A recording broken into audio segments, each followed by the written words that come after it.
getting the facts right and alerting you to weather danger. This is KTXS News at 10. Good evening. Thanks for watching KTXS News at 10. I'm Brenna Gibbons. The life of former President Jimmy Carter was honored today. He passed away at the age of 100 on December 29th. Ivan Rodriguez is in Atlanta with how his remarkable life is being remembered. The nation and the world is honoring former President Jimmy Carter. Earlier today, Carter's motorcade passed through his hometown of Plains, Georgia, where in that downtown area, people lined the streets to say their final goodbyes. Eventually, they made a stop at the Georgia State Capitol in order to have a moment of silence that was led by Governor Brian Kemp. Finally, the motorcade arrived here at the Carter Center for an arrival ceremony and also a private service. The life and legacy of former President Jimmy Carter honored in a state funeral Saturday. The Carter family traveling with the motorcade from Phoebe Sumter Medical Center to his historic boyhood farm in Plains, Georgia, where the National Park Service Honor Guard rang the famous farm bell 39 times, a nod to him being the 39th president. Carter grew up in the town of Plains. He became governor and was elected president in 1976. He was a one-term president, losing re-election to Republican Ronald Reagan in 1980. But it was his post-presidency years that laid the foundation for his legacy. I want everybody to understand that, the grave is only getting the body. His spirit will live on forever, and the legacy that he left behind will live forever. The motorcade brought his body to the Carter Center that he and his late wife Rosalind founded in 1982 in Atlanta to promote peace, democracy, human rights, and economic and social development all over the world. At a short service there, his son honored them both. He was an amazing man, and he was held up and propped up and soothed by an amazing woman. And the two of them together changed the world. And it was an amazing thing to watch from so close and to be able to be involved in. And I thank you for your service. The men who served as pallbearers for Carter were former and also current U.S. Secret Service agents. Again, for nearly 50 years, the Secret Service provided detail for Carter and his family. Carter will lie in repose until Tuesday morning. He'll then be taken to Washington, D.C. for the official state funeral. In Atlanta, I'm Ivan Rodriguez. Very mild start to the weekend here across the big country. In fact, our warmest day we've had so far in 2025. 71 in Abilene, 73 degrees in San Angelo, running 13 degrees above normal for both locations. Still seeing mild conditions this evening as of around 10 o'clock or so. Temperatures are in the low 60s, upper 50s, but some big time changes on the doorstep here. And you'll notice some first thing in the morning hours. Tracking some clouds that'll continue on and off as we go in the overnight hours. Not expecting any precipitation though as we go into the morning coming up for Sunday, but we will see gusty winds and eventually coming out of the north as we'll see that Arctic cold front arriving in the morning hours. But either way, we'll have temperatures in the low 40s for most, even upper 30s towards our northern counties, so Knox County and so forth. But as we go, warmest of the day is going to be in the morning hours. You can see in the afternoon, we're seeing those temperatures plummet behind that cold front. We'll talk more about how cold temperatures will get and the freezing conditions and even some wintry weather on the way potentially in this week. The Sweetwater House of Peace will set up as a temporary warming shelter tomorrow evening. Starting at 5 p.m., those in need are welcome at 509 Locust Street. People are allowed to stay overnight, including pets. There will be food, coats, blankets, and water. Donations are also appreciated during this time. Around town, the Peacock Patio Bar held a polar plunge today. Participants plunged into their backyard patio fountain to see who could last the longest in cold temperatures. The winner took home $100. Well, we're doing a plunge to kick off the new year. Just a little fun event that we decided to put together. It's a little warm today, but the water is plenty cold. Like I said, this is kind of a startup, just an idea. If it takes and people enjoy it, we'll do it again and make it an annual event. Coming up next on KTXS News at 10. I'm Janae Bowens in Washington with a look at the House GOP's priorities. Women's sports top the list. Getting the facts right and alerting you to weather danger. You're watching KTXS News at 10. with Alejandra Puente and Tyler Green. Informed. Like KTXS on Facebook.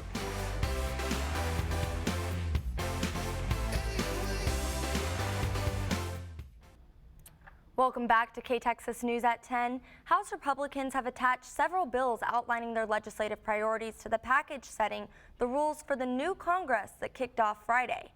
At the top of the list is amending Title IX to require athletes to compete only in their gender category assigned to them at birth. Janae Bowens has more.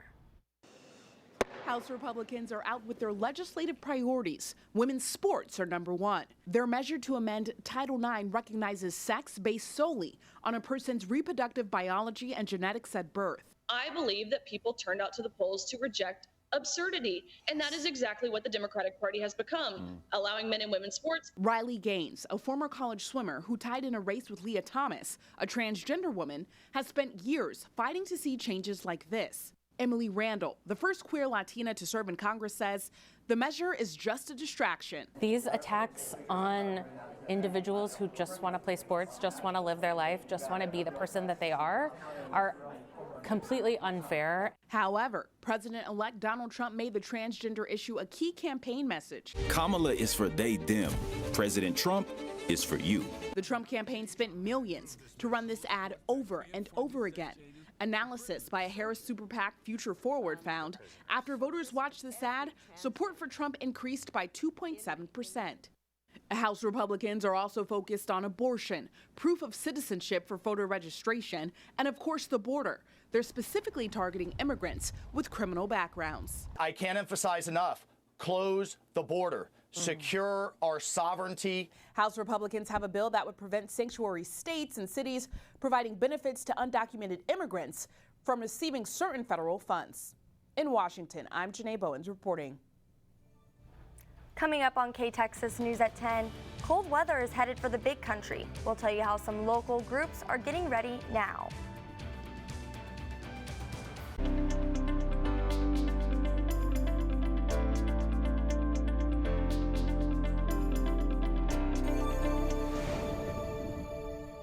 Coming up this week on Full Measure, the food we eat is filled with pesticides, preservatives, artificial food dyes, and other chemicals that are associated with serious health risks. With the incoming Trump administration promising to make America healthy again, there's a new focus on all these additives and what they're doing to our health and the corporate interests that profit from it. We'll investigate. At one point in President Trump's first term, gas prices fell below $2 a gallon. Under Biden at their highest, they were above $5 a gallon. Now Trump 2.0 promises to slash energy costs again. Can that really happen? And with government spending of your tax dollars breaking all-time records daily, we examine the newly created Department of Government Efficiency, or DOGE, under the new Trump administration. It's headed up by Elon Musk and Vivek Ramaswamy. Will they crack the code that saves us trillions? All this week on Full Measure. 2025 is bringing some cold air to the big country next week. KTXS reporter Copeland Welch spoke with two local nonprofits to find out how they're getting ready now to make sure no one faces the cold alone. We've been doing it for 30 years here at Love and Care, is helping people in need. That's what we're called to do. That's what I'm called to do.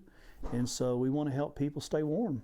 Mark Hewitt, director of Love and Care Ministries, tells us for them, helping people comes in many different forms. I know our team is prepared for early morning rushes. We open doors about 6:30. If it's cold, they'll open them early because we're here. And so they'll be able to serve them breakfast and lunch, and they're able to stay in what we call our dining room throughout that time as it's cold. We'll be ready to give them the items that basically Mission Thanksgiving helped us with the blankets and the coats and the sleeping bags and those items, toboggans. Something like this jacket may seem simple, but the warmth it can provide can be the difference between comfort and misery for those without a warm place to stay when the cold weather blows in. There's a lot of people in our city that have very little heat.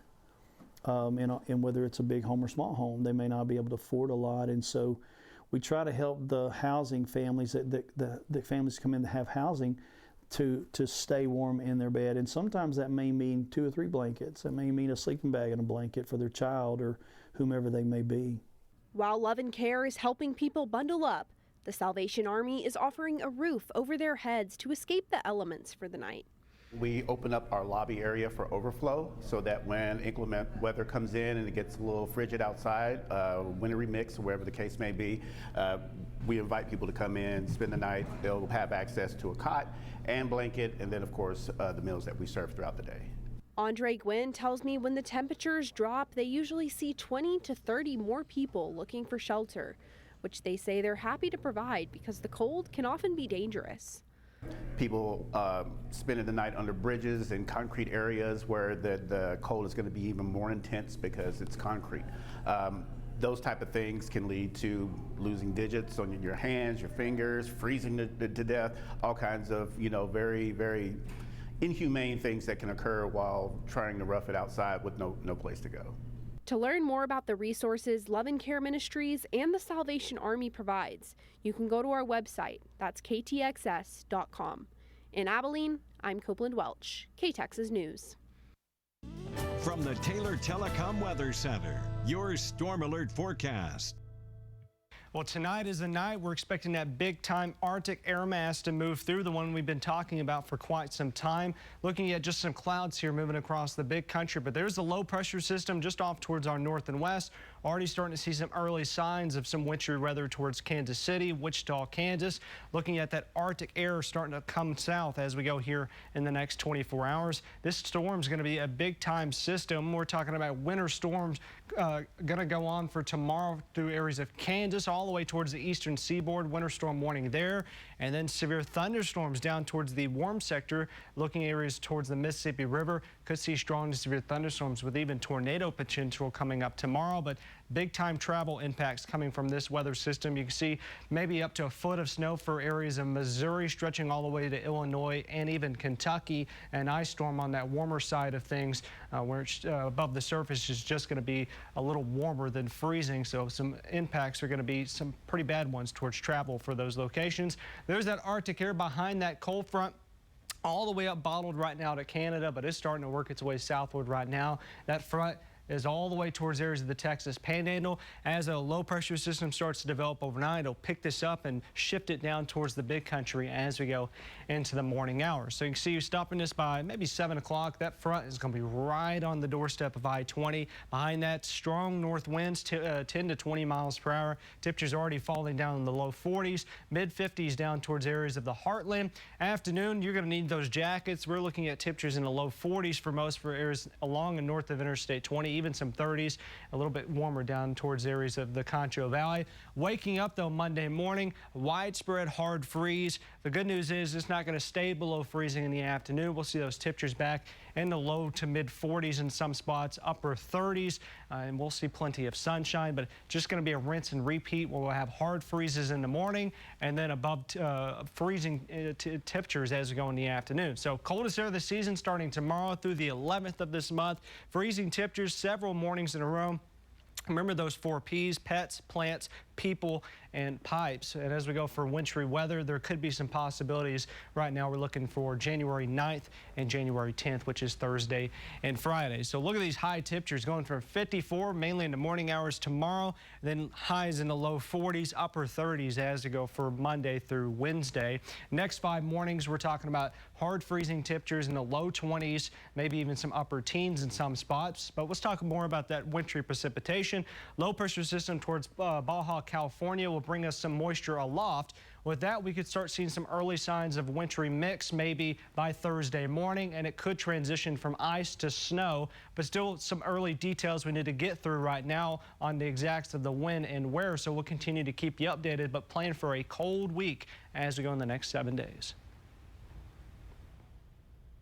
Thank you, Austin. And KTXS wants to keep you safe during all weather conditions. Download our weather app for the latest weather updates. It's in Google Play and the Apple Store.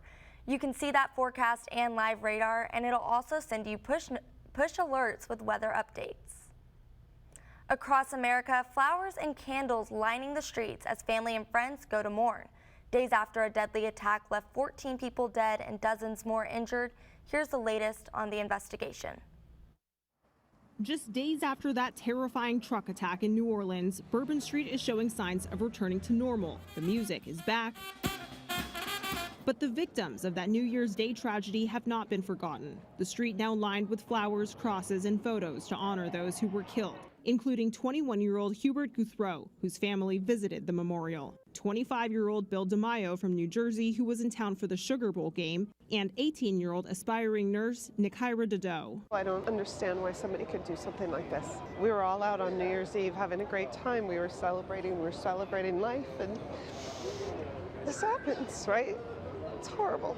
Investigators are now looking into the international travel of Shamsuddin Jabbar, the 42-year-old man suspected of carrying out that deadly attack. His half-brother Abdur tells ABC News Jabbar traveled to Egypt for about a month in 2023, telling his family he was going because it was cheap and beautiful. Sources tell ABC News crucial to the investigation is whether he was radicalized prior to the trip or if the travel marked the start of his radicalization. What I can tell you right now is that he was 100% inspired by ISIS. The ATF also searching a house the suspect rented ahead of the attack. Investigators say he tried to set a small fire in the hallway in his effort to destroy the house and other evidence of his crime. But officials say evidence has been recovered, including bomb-making material. Sources also tell ABC News the FBI found bomb-making materials inside the suspect's North Houston home. New Orleans city officials were warned in a 2019 confidential security assessment that broken blockades made Bourbon Street vulnerable to a vehicle attack. The city began installing new barriers, but that work hadn't yet been completed. Crews are now working to get those barriers installed. Officials say getting the bollards fully functional is an urgent priority. Christiane Cordero, ABC News, New Orleans. Still ahead on KTXS News at 10, Sports Illustrated has named the Queen of Gymnastics as their 2024 Sports Person of the Year. We'll hear from Simone Biles when we return.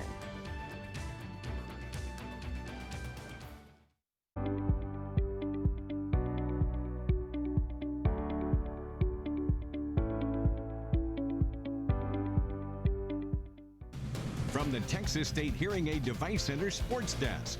Now, your sports report. Welcome back. Sports Illustrated has named Simone Biles as their 2024 Sports Person of the Year. Here's more on this exciting announcement. The Queen of Gymnastics has another crowning achievement. Sports Illustrated has named Simone Biles 2024's Sports Person of the Year. Honestly, it is such a huge honor. I know some of the greats that have won it in prior years, so to just keep gymnastics on the map is really exciting. This latest laurel caps an amazing year for Simone, but the 7-time gold medalist says she was still caught off guard.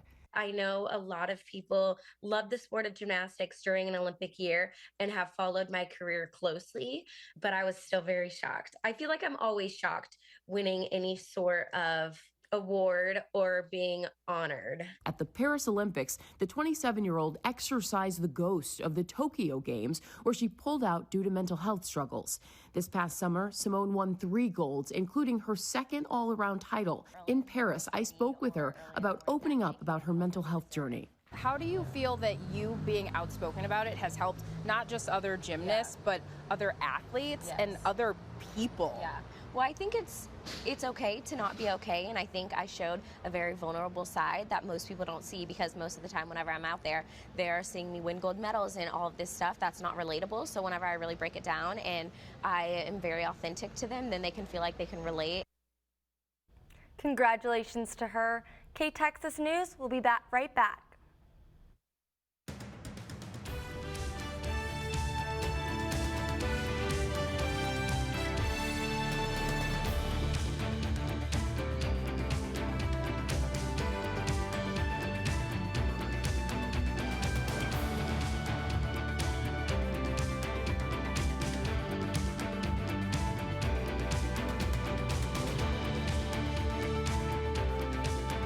KTXS, getting the facts right.